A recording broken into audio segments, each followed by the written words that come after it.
Now, it's my pleasure to introduce Bart Lyman, who's going to speak to us today about conducting comprehensive evaluations. Bart is originally from Cody, Wyoming. He earned a Bachelor of Science degree in business management with a minor in psychology from the University of Wyoming. In addition, he completed an educational specialist degree in school psychology at Brigham Young University. And he's done other postgraduate work in school neuropsychology and is certified in educational leadership. Bart's career has generally been focused on the practice of school psychology. However, he also served as our state multi-tiered systems of support coach. He currently works for Region 5 BOCES as an outreach program director. Bart's professional affiliations include being a member of the National Association of School Psychologists, Wyoming Association of School Psychologists, and the Association of Educational Service Agencies. Please welcome Bart Lyman. Thank you, Gail. You know, it's always interesting to me to listen to that introduction. Yeah, I've had a very different tracks in my career, but I've loved school psychology and comprehensive evaluation in particular. I really got into school psychology because I was fascinated with the idea that, you know, we could see the behavior of kids and really, you know, through an evaluation, better understand their needs and really target interventions to them. And so I've loved it. I love school psychology. My work in school neuropsychology was just a continuation of that, helping me better understand and tailor my evaluations to meet the needs of students. So I'm really excited. This is a topic that I am passionate about, and so, you know, I apologize if I may sound a little bit preachy in the next hour or so, but again, I think there's just such a critical role for comprehensive evaluations and team decision-making and student problem solving. So anyway, with that, I'm thrilled to be here, and thank you for taking the time on a Thursday afternoon to talk about comprehensive evaluations with me. So our objectives for today, I really have three. I want to reinforce the idea of comprehensive evaluations playing a key role in just making decisions about students, particularly when we're talking about developing IEPs, when we're talking about developing interventions. This idea that comprehensive evaluations really provide the necessary data for us to make those decisions well, right? So we can make those decisions in a very intentional and thoughtful way. And I'm sure you would all agree with me that that is the role of a comprehensive evaluation. I'm also going to discuss the foundations of a comprehensive evaluation, in particular the assessment planning. Oftentimes I think teams, this may happen in your system, it may not, but teams feel like the evaluation is just part of what the related services provider does. I'd like to look at that in a little bit broader context, using multidisciplinary teams to really develop assessment plans that can guide a comprehensive evaluation so we can be thorough. So we'll talk a little bit about that. And then finally, we'll talk about the components of a comprehensive evaluation. What goes into them, what goes into the comprehensive evaluation report. And again, these are really highlights of comprehensive evaluation. There's a lot more information out there, and I mean, these are courses in college, so I really am just taking the high points. And these are things that I've seen as I've worked with teams around Wyoming, as I've read reports as a school psychologist. These are areas where I think, man, we could really make some improvements. So anyway, my goal for this is really that you'll you'll hear the information and you'll identify one or two things that you can take back. And as a practitioner or even improving your system, you can implement and make things better. So I do have 3 norms today. I like when I present to have some open dialogue. So as I'm going through my slides, I invite you to unmute yourselves. And if you want to ask questions or if you have thoughts, that's okay with me. I recognize that your practice may be a little bit different than mine and your experience may be a little bit different than mine, and that's okay. I think we can talk through these different ideas and come to a better understanding. So please feel free to engage that way. The second one is we want to really respect each other's practice. Like I said, when we talk about comprehensive evaluations, there's a range of ideas out there about what comprehensive evaluation means, right? And we can tell just when we go into different systems, right? Some people view comprehensive evaluations as strictly for eligibility decisions, right? Other systems will say comprehensive evaluations, more in line with what we're going to talk about, are really the key to good decision making and lead into IEP development, intervention, selection, those types of things. So again, we just respect each other and we'll share ideas as we go through. And then finally, we're going to embrace improvement without punishment. So I really ascribe to the philosophy that when we know better, we do better. So as we go through these ideas, again, no need to punish ourselves. Like I said, if you can take 1 or 2 things back to your system to improve your decision making for students, that would be awesome. So, all right, so I do want to open it up a little bit before we get into the meat of the presentation. I'm just curious what questions you have about comprehensive evaluations and really what brought you to this webinar. I mean, I see that we have probably 50 people. So what do you think? What was interesting about this topic to you? Why did you sign up? And feel free to unmute yourselves. I'd like to hear some of your thoughts.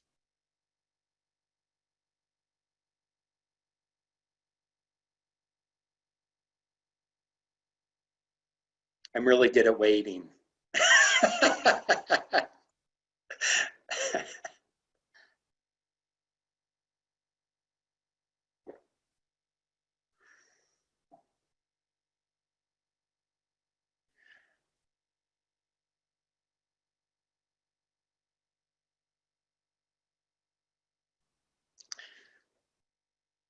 Any specific questions about comprehensive evaluations? Okay. All right, well, I'll just go with it that you wanted to hear what I have to say today. So, okay, we'll move on. So what does comprehensive mean? Hey, Bart. Yeah. Somebody typed into the chat, I wanted to learn about eligibility requirements in Wyoming and the differences with speech language or developmental delay. Okay. And so, yeah, and unfortunately, we're not going to get too much into eligibility decisions today. This is really just going to be about what goes into that evaluation piece. And maybe that's an idea for another webinar, because I know there are questions about, man, how do we make decisions about eligibility in the different eligibility categories? So anything else in the chat box? There's a question that says, is this practical in a preschool environment? Absolutely. Yeah, absolutely. Yeah, we're going to talk about comprehensive evaluations in a very broad category. And I'm not going to get into a lot of specifics about what assessment measures you use or things like that. These are general ideas about comprehensive evaluation that any system could use. I mean, preschool, elementary, middle, high school. So. Okay, thanks. Yep, anything else in the chat? Nope. No? Okay, great. Oh, wait. Go ahead. It just came in. I work in a rural district and wanted to compare how I do things to how others view comprehensive evaluations. I love it. I love it. Excellent. So that's great. Like I said, I invite you to share as we go through. I'd be curious to know how you complete comprehensive evaluations as well. So yeah, please speak up as we go through. Excellent. All right, so we're going to start at the very beginning, 101 comprehensive evaluation. So what does comprehensive mean? And the law is pretty clear about this, right? A comprehensive evaluation is really to identify all student needs. And also in addition to that, the related services needs they may have.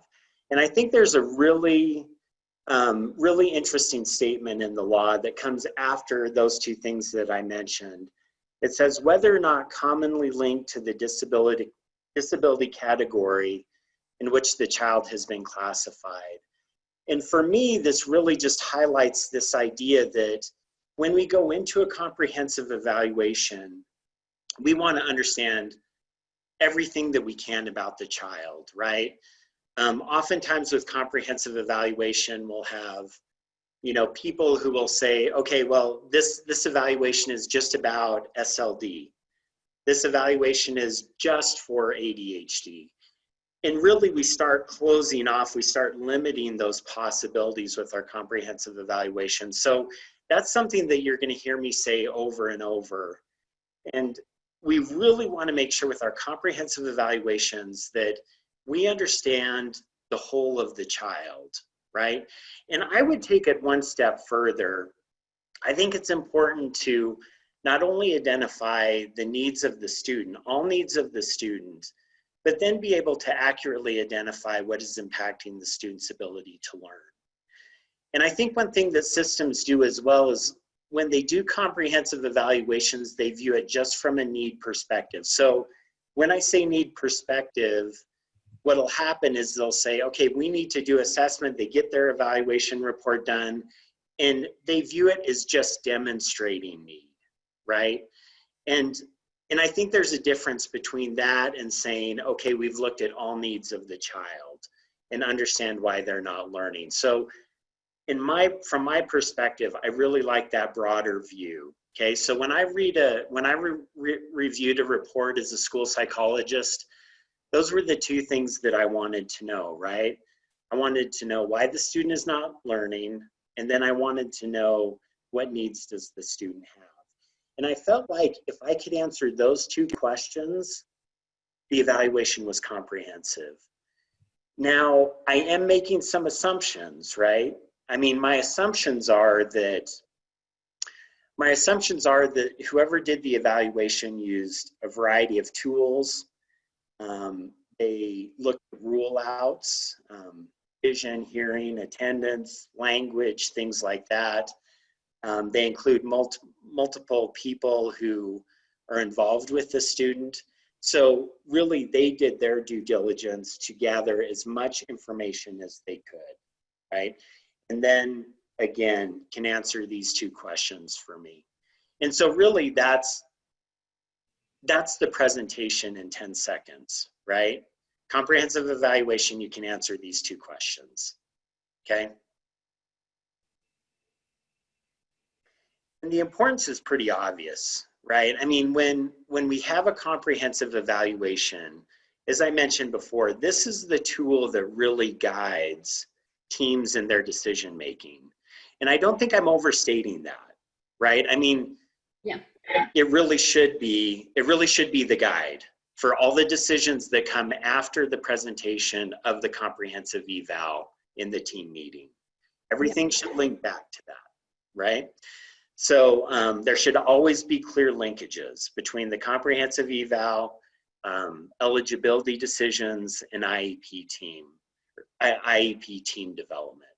So, and without it, I think what we run into sometimes in our teams is decisions without a comprehensive evaluation, decisions then move to more of a decision based on opinion, tradition, or power, right, in the team versus good, reliable, sound, objective data.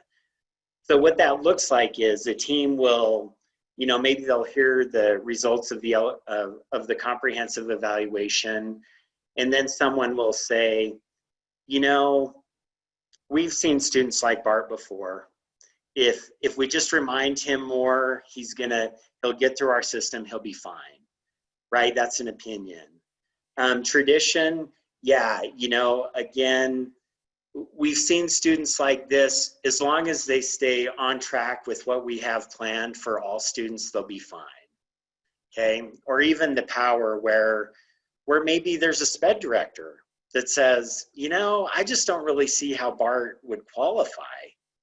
And so those are all areas we want to try to avoid.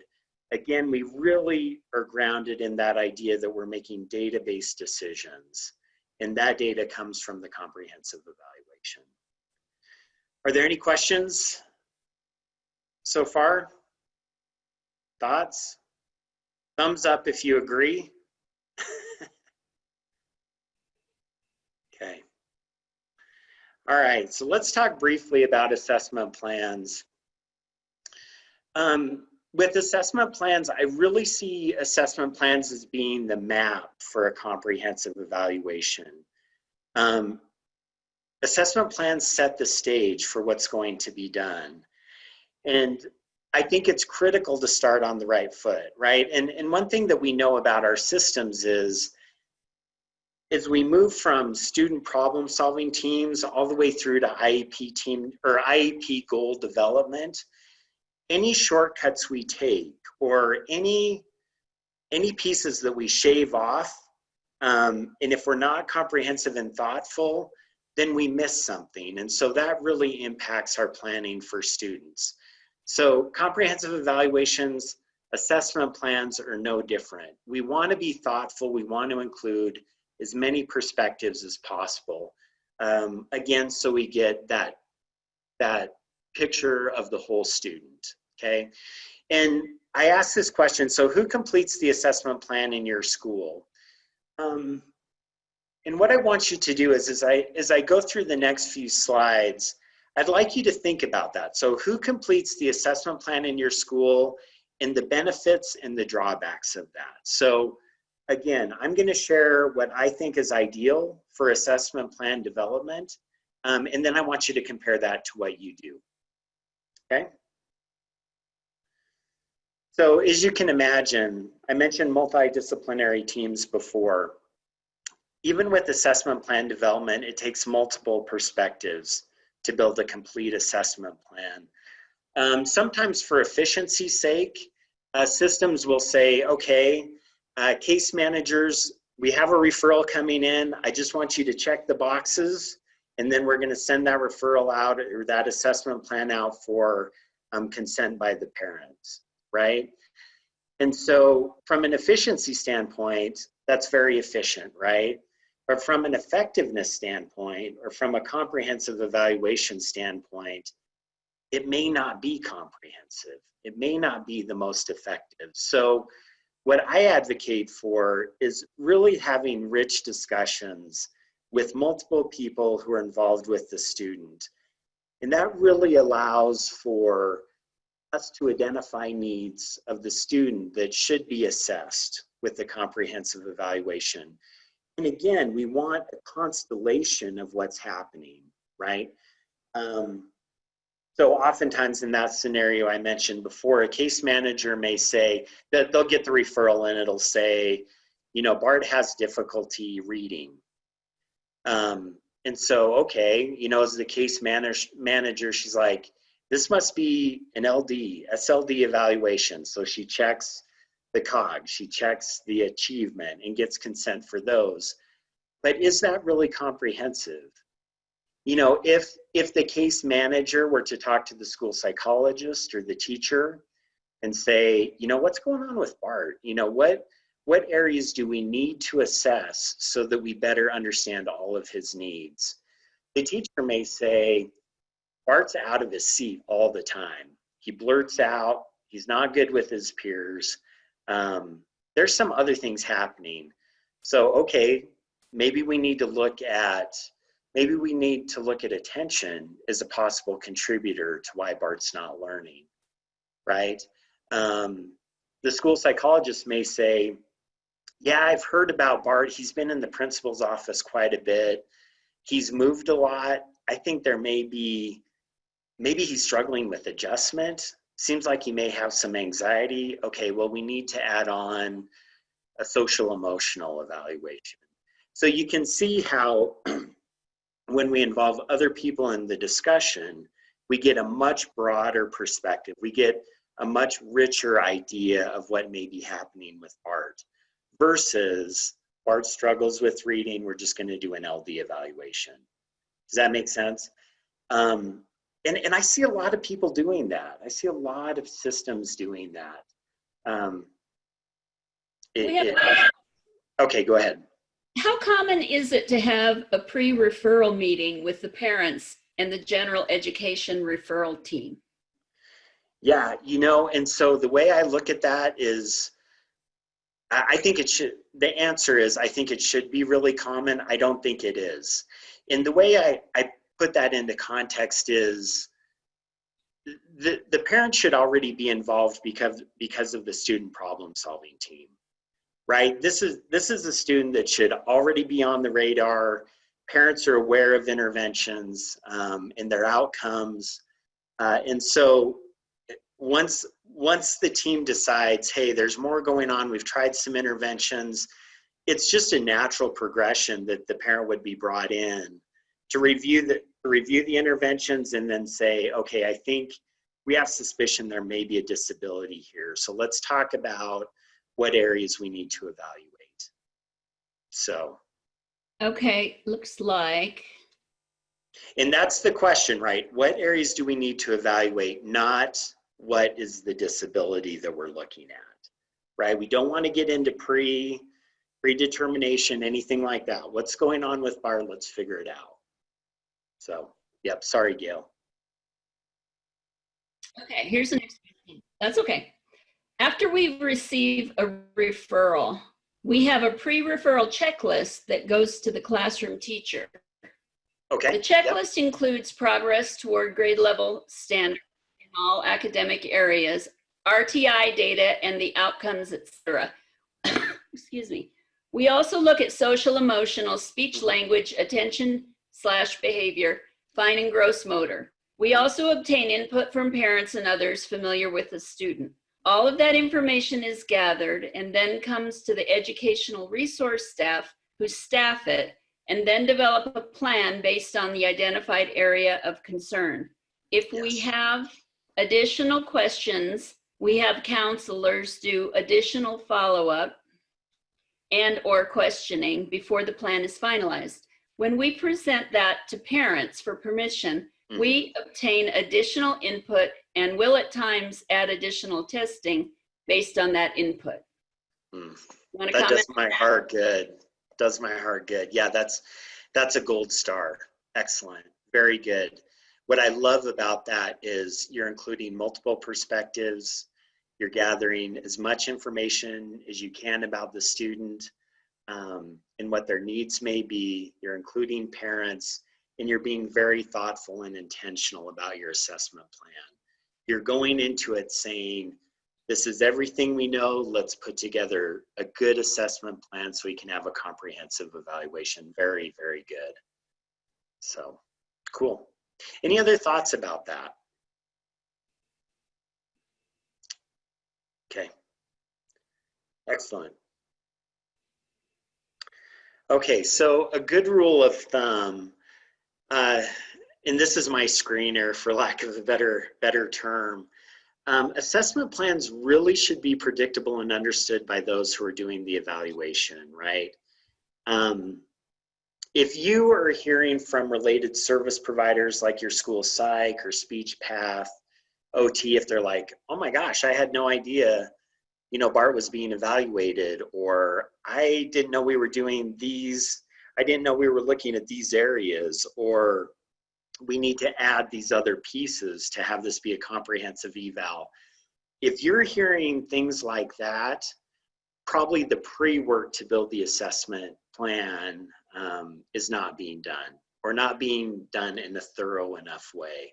So that's how I kind of gauge, right? If the right people are involved and making the right decisions. So just a quick question. Again, I need to hear your voices, so please feel free to speak up.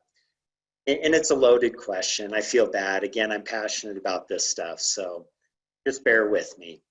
How could not including the practitioners completing the assessment plan in the process limit the comprehensive evaluation? So, please. Feel free to unmute and jump in, or I'm happy to read them from the chat, whichever you prefer. Yeah.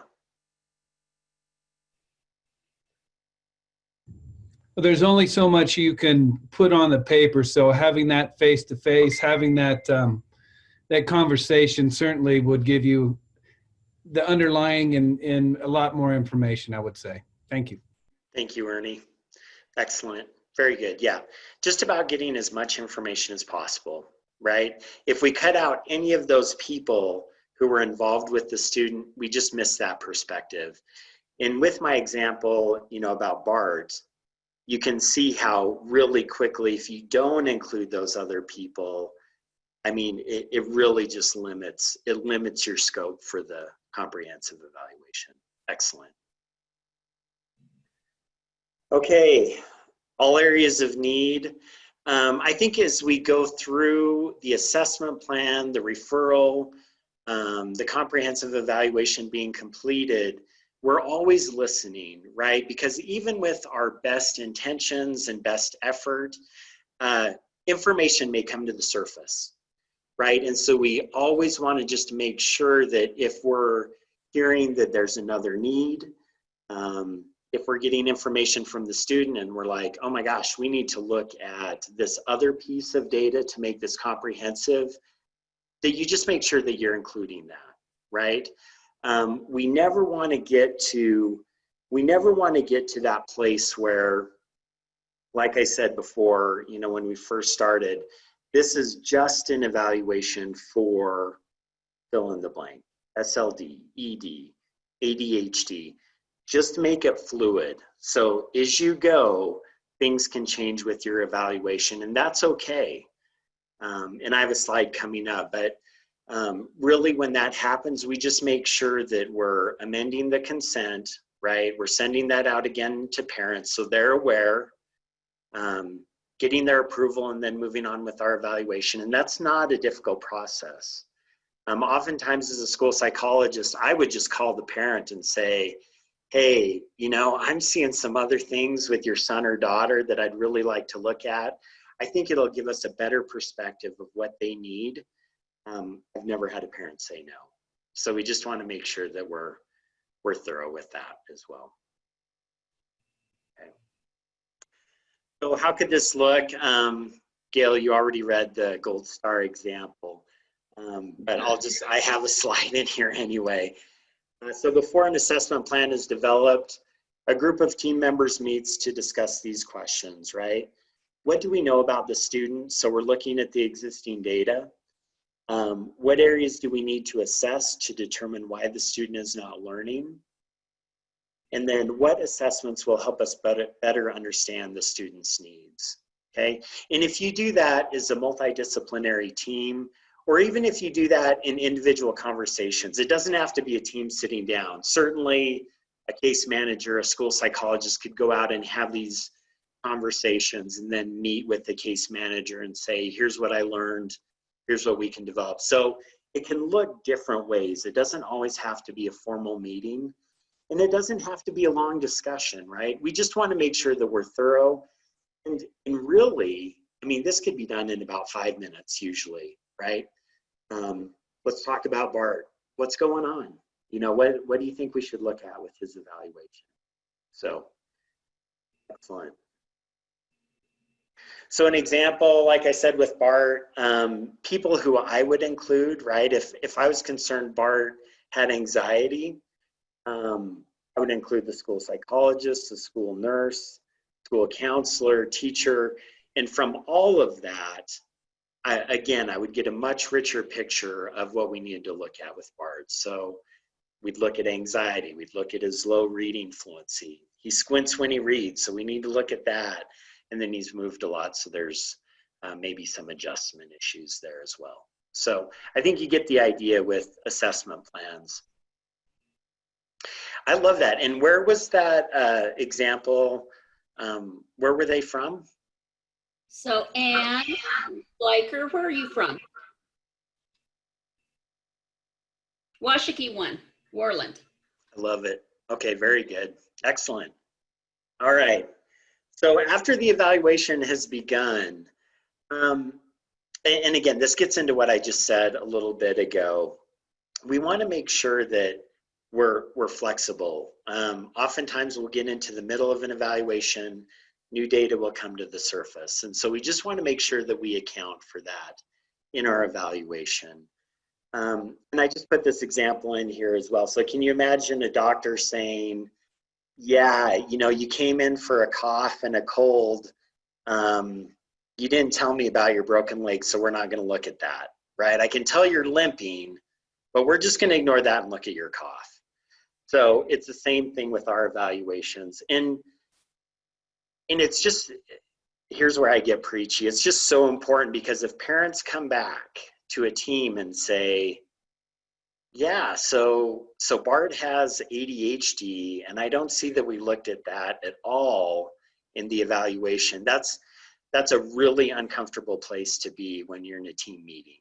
So, I mean, it just goes so much better when you go through your comprehensive evaluation, you go through your assessment plan, and parents are like, yes, you get my student.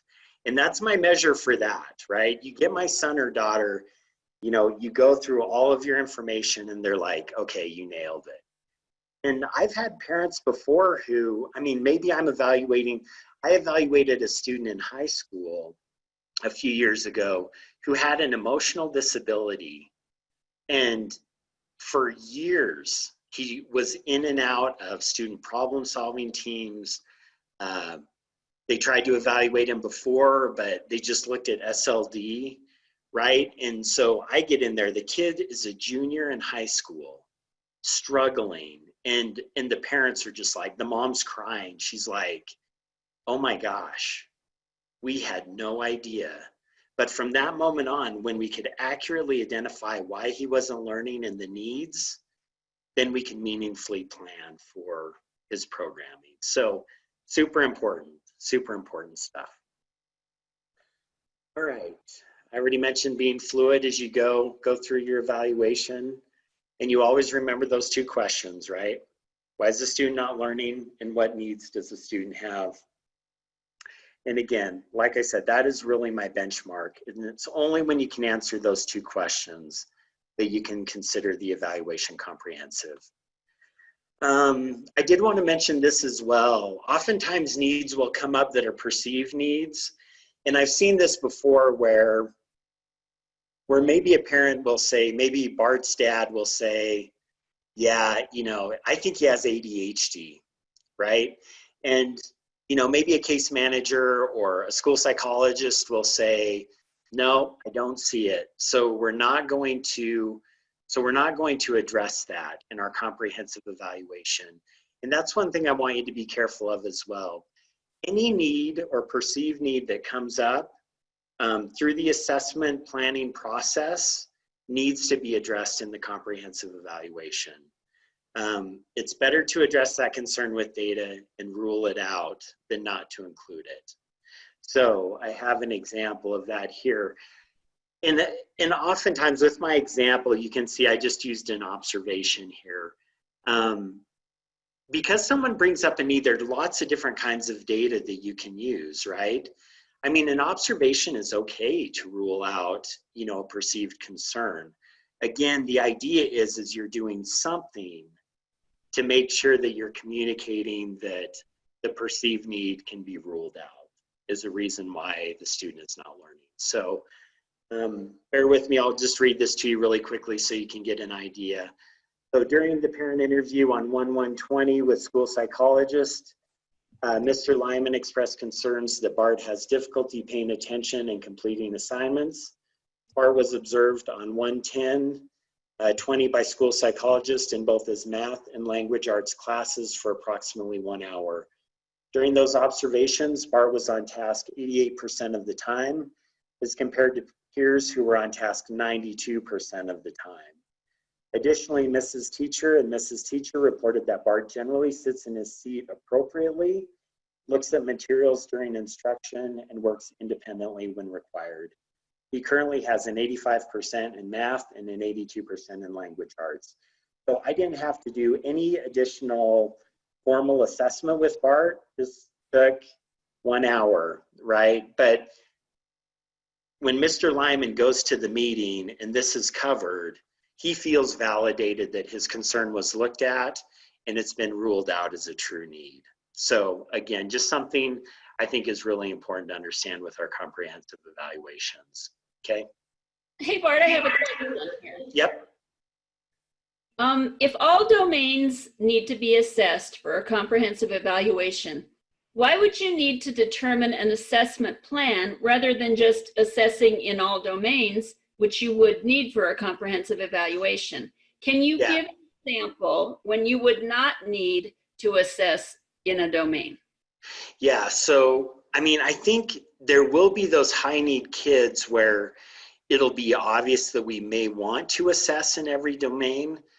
What I'm proposing is we have that discussion as a team, right? And really make sure that we need evaluations in those areas, right? So, yeah, so I mean, let's say we have a middle school student, it's an initial evaluation, and so the case manager just checks all the boxes, okay?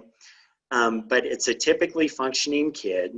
I mean, they have low academics, maybe there's inattention, maybe there's some emotional pieces, but why are we assessing adaptive behavior, right? And so I think you just have those discussions as a team and you don't get locked in that mindset that with initial evaluations, you have to do everything. That's just not the case. We want our comprehensive evaluations to be comprehensive, but also tailored to the student, right? Does that make sense? Okay, cool. All right, any other questions about that? Okay. Components of a comprehensive evaluation. I should have put the legal reference for this. It's pretty straightforward, right? When we do a comprehensive evaluation, we have a review of existing data. Okay, we look at, and I see some chats coming in, Gail. Are there any questions there? Yeah. Okay. This one says, so what I hear you saying is that we assess and evaluate in the areas of concern rather than all domains. Yes. Yep. Areas of concern and need. And like I said too, with that other slide, perceived need. So if someone mentions something, I think you still address that in your comprehensive evaluation. But it has to be based in some report or some need. I mean, it can't just be, we're gonna evaluate everything for the sake of evaluating everything. Right. Because one thing that and I've seen people do this as well, just because you do more evaluations doesn't necessarily mean it's more comprehensive, right? And people get burned out on testing. I mean, if we're assessing a kid, we want to make sure that what we're asking the kid to do, teachers to do, parents to do is meaningful and targeted, right? We don't want to be just handing out questionnaires for the sake of handing out questionnaires. So. Right. Another question just came in, Mm-hmm. And this is more of a procedural thing. It says, in the event a permission is sent and signed, but the team decides not to test one of those areas, mm-hmm. What is the best way to handle it? A prior written notice or a revised permission? I think a revised permission. I would agree. Mm-hmm. So, and then that's pretty simple. It's the same process that I would go through if I were adding an evaluation, right? I mean, contacting parents, letting them know the reason why, the change, and then documenting that and having them sign the consent again. So do you see that any differently, Gail? No, I Okay. would agree with that. And, Yeah. you know, I think that question kind of makes me stop and pause, because if it was part of the plan, there must have been a reason behind it to test in an area, and then to decide not to. Good point. You know, I would kind of wonder, like, what's up with that? I mean, if there's a need, you would test. But given that information, I would say do a new permission, or a new plan and permission form. Yeah. And that's a great point. I mean, if you had that discussion as a team and there was a team member who brought it up as a concern, yeah, I mean, I'd be really skeptical or hesitant to remove that for sure. I'd want to look at it and still include it in my comprehensive eval. So, Right. okay.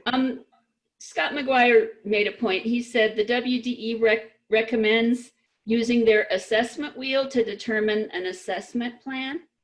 Yeah. I will post a link to that guidance. That's in Lenore Knutson's reevaluation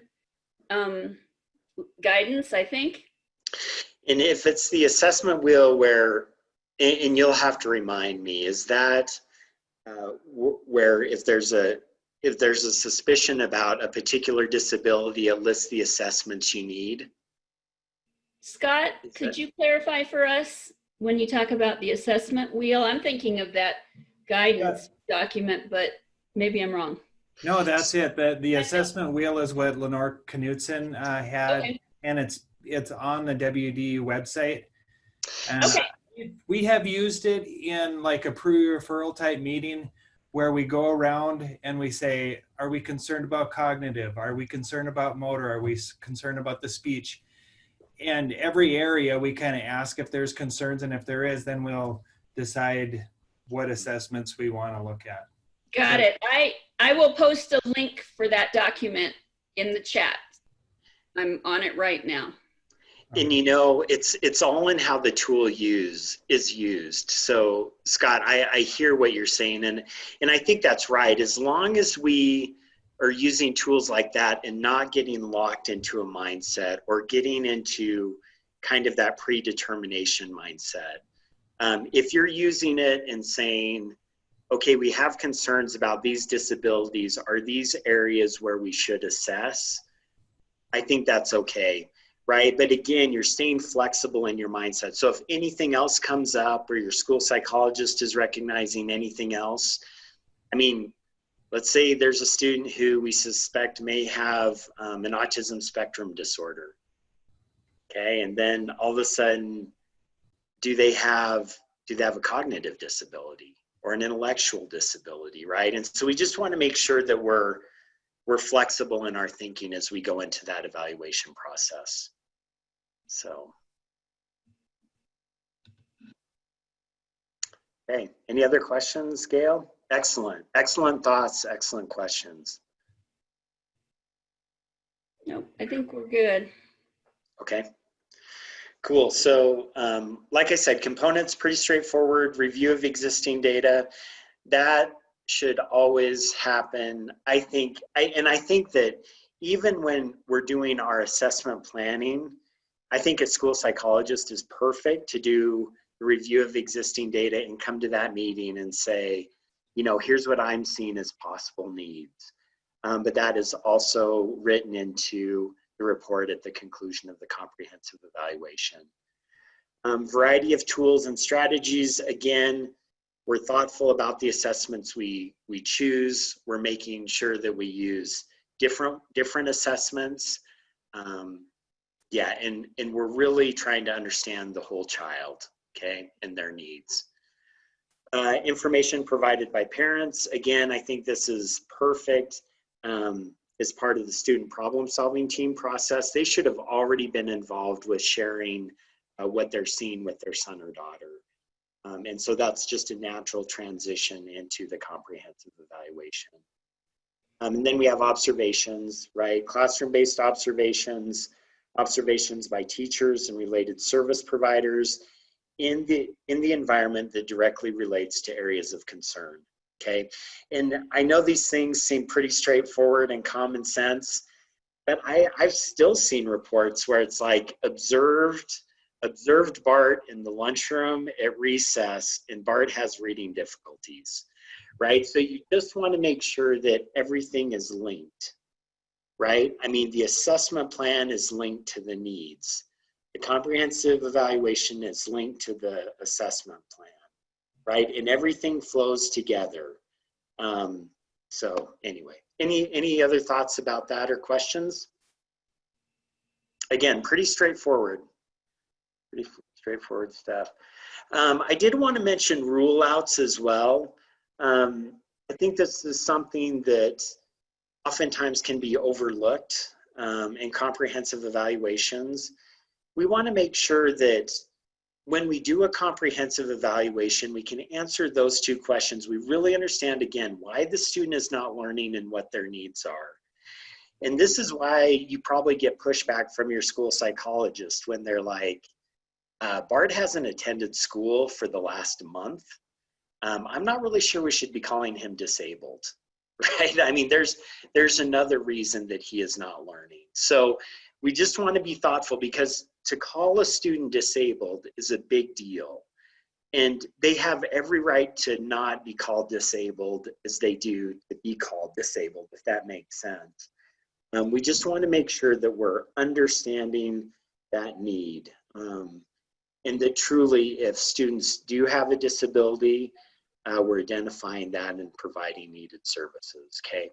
So, yeah, I feel like I'm beating a dead horse with this, but just make sure you're aware of your rule outs, and that's helpful as well. So again, attendance, adequate instruction, language, those types of things, those should all be addressed in your comprehensive evaluation. All right, and then assessments that you can be used. We want to make sure that assessments are done by the right person using the right instruments. I know it goes without saying, but we need to make sure that whoever is doing the evaluation has training to administer the assessments. That's a big deal, right? Yeah, so you just want to make sure every assessment or every instrument is going to have a qualification label for what kind of training the person needs to have. We want to make sure, for example, that whoever's administering, the cognitive assessment, whether it's the WISC or something else, they're a psychologist, a school psychologist, someone with that training, psychometrician. Same thing with tests like the ADOS. And it's hard in Wyoming because oftentimes there are districts who don't have psychologists and may be contracting.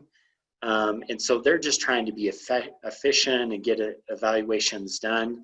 But again, it's something really to be careful of, So I wanted to mention it. Can I just add something? Yeah, please. Things like making sure that the instrument is valid and reliable and that the person that administers it is qualified. Those aren't just best practices. That's the law. Right, exactly. Yeah, good point. I just wanted to stress that. Yeah, excellent. Yeah, for sure. And the reasons are obvious, right? If we're making eligibility decisions, we want to make sure that the data we have, again, reliable, valid, meaningful. And I know the tests look like they're easy to administer, but it really does take some skill and acumen. So anyway, just something to be careful of. So under IDEA, some of the things that we need to look out for with our assessments, and Gail mentioned some of these, non-discriminatory, right? And I think testing companies are more and more sensitive to that now. So we really do have extremely good assessments anymore. They're administered in the native language, and I'm sure there'll be some questions about that. That's ideal if we can do it. They're valid and reliable. They're tailored to the needs we've identified for the student. They're accurate for impaired children, so they really do give us a good picture of what the student can and can't do. We look at all areas of suspected need. They're coordinated with a multidisciplinary team, and they're comprehensive. So just want to keep that list in mind as well as we look at our assessment. Needs can be assessed in a variety of ways. So I think oftentimes with comprehensive evaluation, obviously it's a mix between non-standardized or informal assessment and standardized formal assessment, and that's okay. And we want to make sure that that mix exists, right? So when we talk about non-standardized assessments, we're talking about things like reviewing existing data, observations, interviews. Teacher-made assessments can be included, right? Again, the broad goal is we want to understand everything about the student that we can so we can make a good decision. So any information that comes our way, we're gonna process that and include it in the comprehensive evaluation. And then obviously standardized formal assessments, you guys are probably familiar with these as well. I did include MTSS data here. I think that can be really powerful, and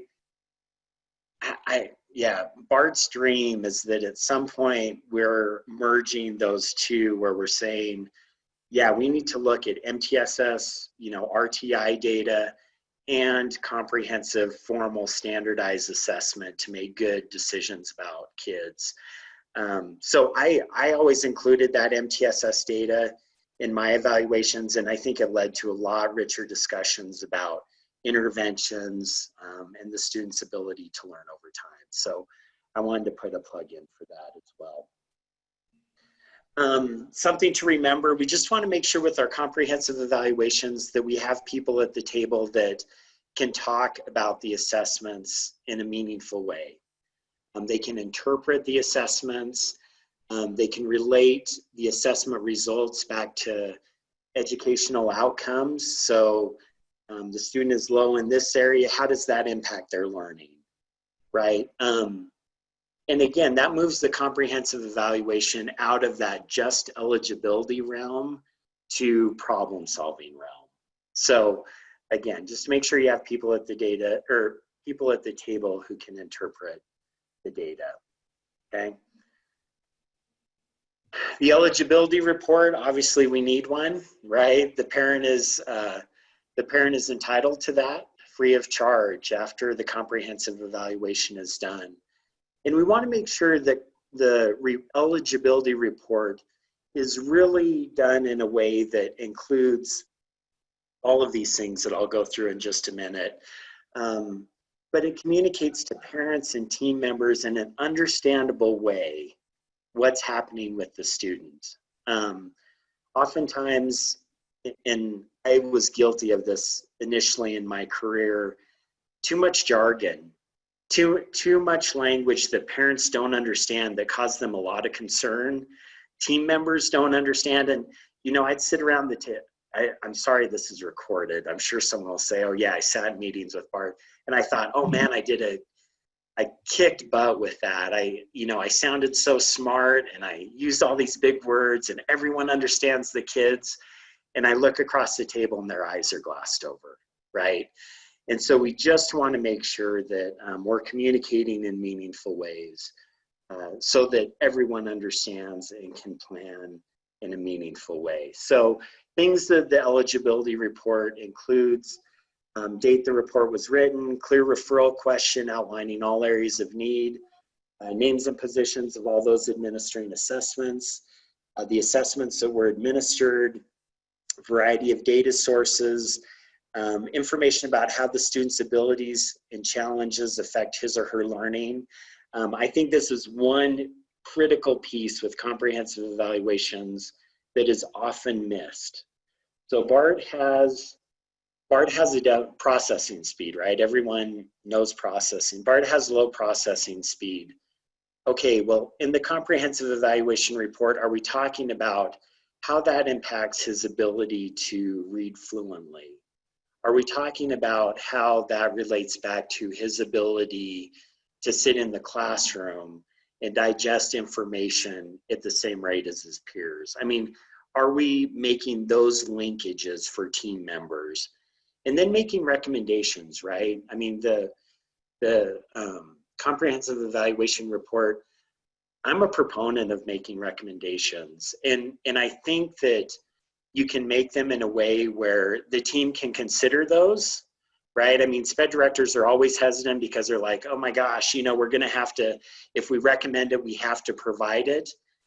You can put language in your report that says, you know, these are recommendations for the multidisciplinary team to consider. They may or may not be appropriate for the student, right? And then list 2 or 3 that are based on the comprehensive evaluation data. Also, I would suggest, and feel free to push back on me with this as well, I think the school psychologist and the related service providers, I think it's okay for them to say, you know, Bart's evaluation data, the results really seem to align with this eligibility category. Although it is a multidisciplinary team decision, right? So it's a way of putting your opinion out there, but still recognizing the team has the power to decide. And I think that's critically important because, I mean, I'm not going to go down the street to, you know, Joe Blow and have him diagnose my fractured arm, right? I'm going to go to the doctor that has the training. And oftentimes the school psychologist and the related service providers, I mean, they have the training to do that. So we want to make accurate decisions. Comment. Yep. Here, this is from Scott. With more experience, I have found the informal data is becoming more meaningful or useful to the team. Okay. All right. Yeah, and certainly that can be the case. I mean, it just depends. It depends on the student and how much you know, right? I mean, you can have really rich discussions and get to the bottom of a lot of these things. But oftentimes, I mean, you don't want to discount formal and standardized evaluations as well, because they put a check on the informal data. It's the standardized evaluations that really help you understand, okay, I mean, hone in on what the area of need is, and then help you understand how different the student is from other peers their age. So that can be really helpful as well. So yeah, I think it takes both. It really is an and. Right. I see some other chats coming in here. I didn't know if. I think we've covered all of them. Oh, okay, great. And then one other thing with the recommendations, make sure they're implementable by the team and the parent, right? We want to make sure that they're practical and targeted and addresses the rule out. So yeah, that's the eligibility report. Like I said, make sure that the language is parent and teacher friendly. We limit the educational and statistical jargon. I mean, every year I'd go through my reports and be like, what do I need to change to make these more meaningful for my team? So yeah, just a plug for that. Because we want them to understand the results.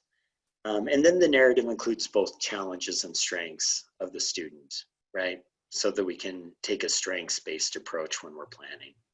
Okay, excellent. That is fast and furious. Yeah, Gail. Your timing is perfect because I was just going to give you your 10-minute warning. Oh, okay, good, good. Now, I did want to say as well, again, you know, these are just high points that I think I see teams struggle with at times, in that if you change, can really have an impact on your comprehensive evaluations. We could do lots more webinars about this, right? I mean, the eligibility decisions, test administration. I mean, there's lots of different topics, but I hope this gives you some ideas for what you can take back to your team and improve your process. So are there any questions?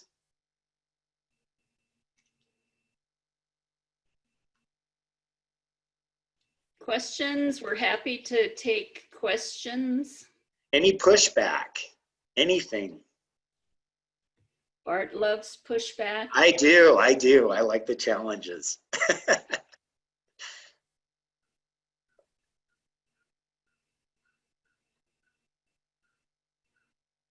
Well, I'll tell you what. Oh, here we go. Okay. Are there any tools or resources for conducting virtual evaluations? Great. Yeah. So there are, I mean, obviously with COVID, test developers and the, big companies are really starting to look at that. Riverside has come out with a manual for virtual evaluations, and I think we're going to see more and more of that. Yeah.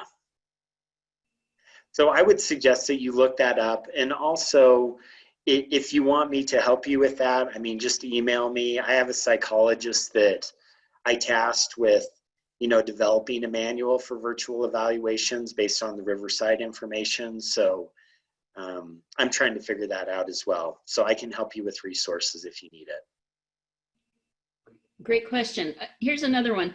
Informal assessment tools. Do we need a permission if we ask the SLP or any other related provider to do an informal observation of the student in the classroom to warrant an evaluation? Anytime you're looking at an individual student, you need permission. And I think it's all in, I mean, making sure if there's fear about the parent reaction, I think it's all in how you provide context for that. We have concern. We see that Bart is struggling and we want to help him. And I know that if Mr. Lyman goes in and observes Bart, it'll give us some ideas and kind of help us know where to go. I mean, most parents are receptive to that. So, but yes, you do need permission. Okay, so while you're thinking about your question that you're going to ask, because we're still going here, I'm going to just give you some information. Before you sign off, I want to ask you to please complete an online evaluation for today's session by clicking on the evaluation link that I just posted in the chat. It will take you less than a minute to complete it, and your feedback really helps guide the planning of future professional development events. Also, I posted the links to the PTSB and STARS sign-up sheets. You need to go into those, hit those links, go in there if you want PTSB or STARS credit. So if you want to receive that continuing ed credit for today's session, click on those links. And finally, there's a link to register for upcoming WAVES sessions for the October sessions. And we have some great things coming up. Bart is going to present, I think, October 22nd on MTSS. So you might want to check out that as well as others. And we are going to remain open on this session. And I see we've got some more questions coming in.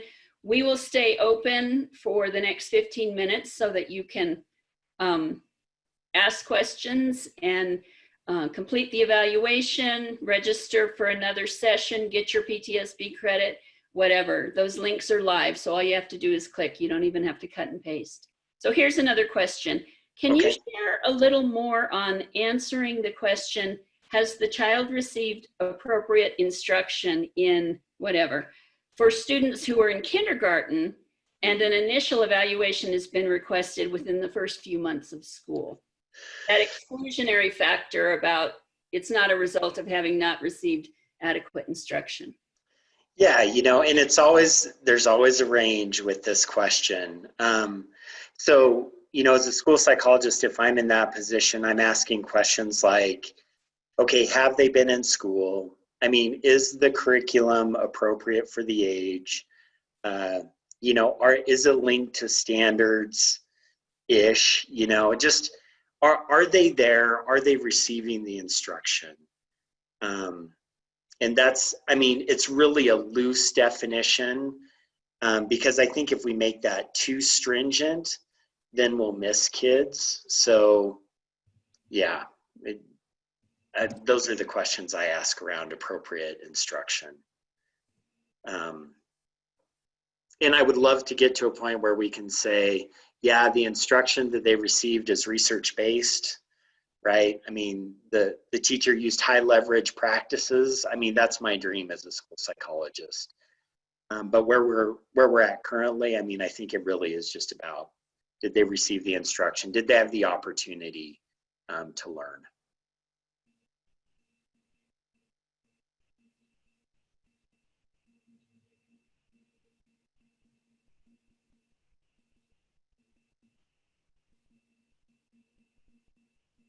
Other questions? Well, I certainly feel free to think about it and continue to put in a question. We'll be here for a while. I do want to thank Bart for talking to us today about comprehensive evaluations, such a critical, it's really the genesis of the IEP and everything going forward. Super important. Thank you, Bart. And thank all of you too for taking time out of your day. I know, you know, it's a busy time, and we do appreciate you tuning in, and we really do appreciate your feedback. So if you have ideas for future presentations, please do the evaluations so that we can improve, you know, how we deliver this in the future. And I hope you all stay safe and have a great school year. But like I said, we'll be here for a few more minutes.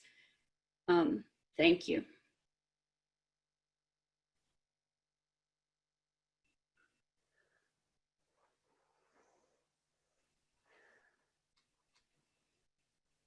Well, you timed that pretty well, Bart. Hey, Bart, this is Ernie. Yes, sir. Hi, Ernie.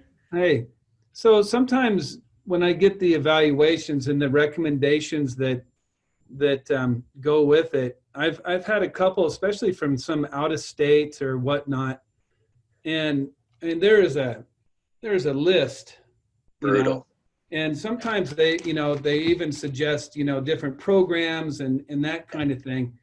And so in that case, am I, you know, when I start developing the IEP with the team and stuff, do I have to, I mean, if I have to hit every single one of those, I'm going to have, Yeah.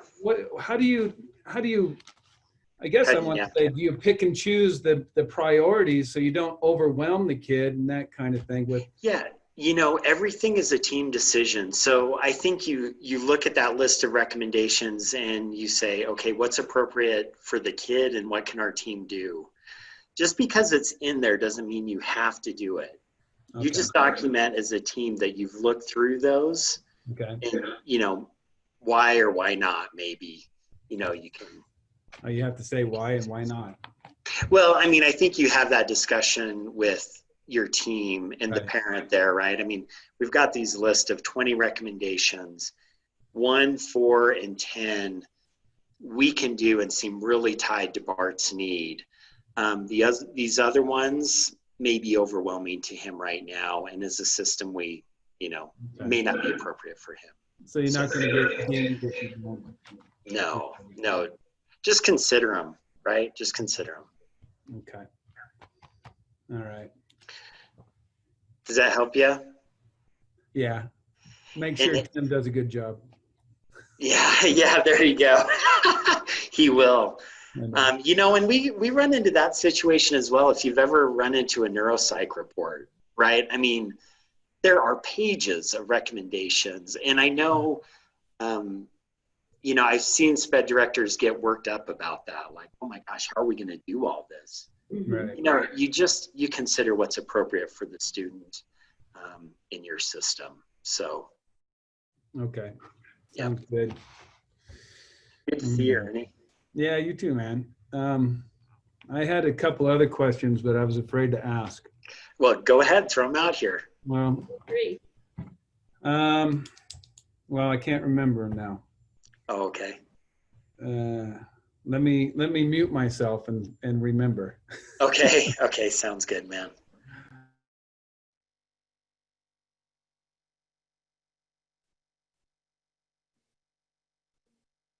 I've got a question for you.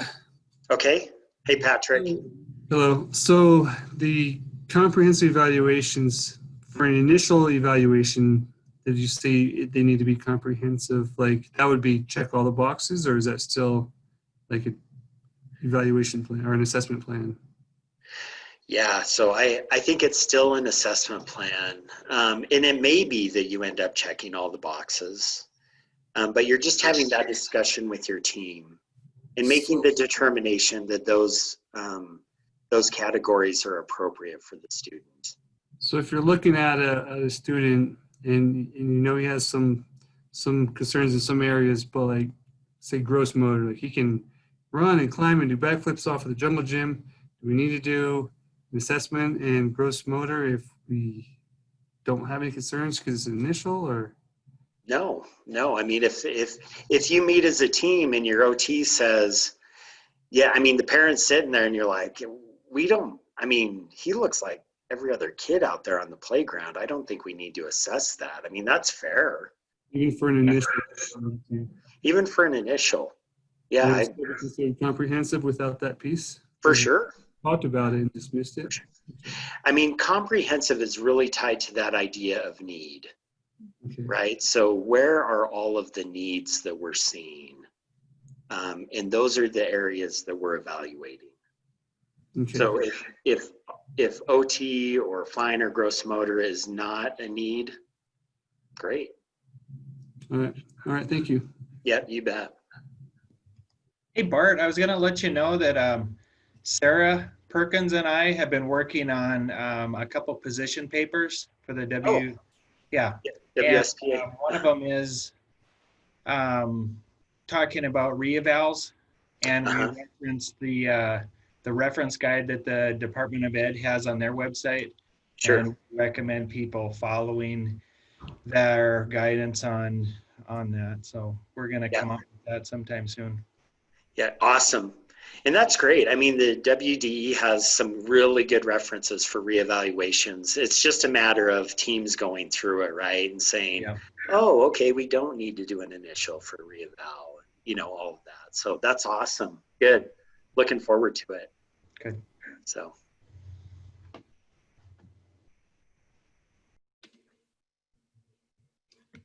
I got a question in the chat. Okay. I'm an SLP in Crook County and would like to use my hours with these sessions. Oh, this is a procedural question. Oh, okay. For my licensure, but I don't need PTSB, just CEU. Never mind, I will address that. Okay. Hey, Gail. Oh, go ahead, Ernie. When I click on your evaluation, it's okay. There's my finger, and it opens up a window. Maybe it's behind you. All right, never mind. And just so everyone knows, the presentation that I sent to Gail, I mean, I'm infamous for this. I made changes since I sent it to her, so I'll get her an updated copy. So Sure, and I can post that. Okay, yeah, sounds good.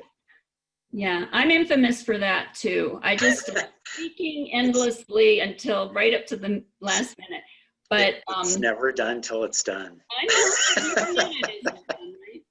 But yeah, I can certainly just send it to me and we can get it posted. Okay, awesome. Yeah, I'm happy to do that. But basically the content is the same. It is, yeah.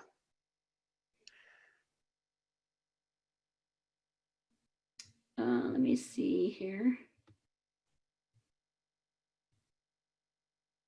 A lot of positive comments, Bart, for you in the chat. Oh, thank you. Yeah, Everyone's kind.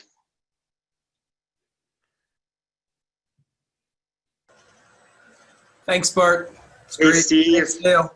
You're welcome. Have a great day. See you sometime soon. I hope so.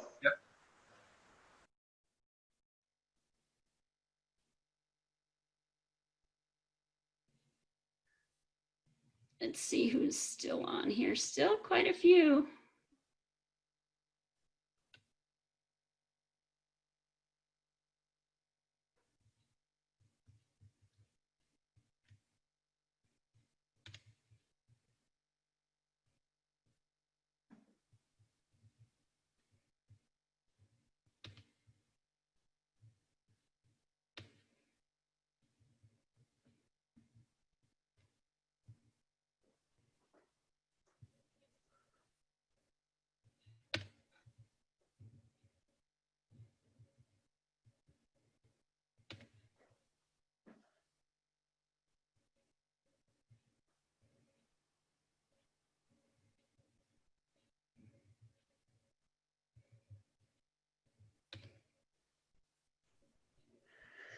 This feels like awkward silence. What does that say about you? I'm fine with it. Patrick says, I'm just on here to hear what others have questions about that I didn't think of. Cool.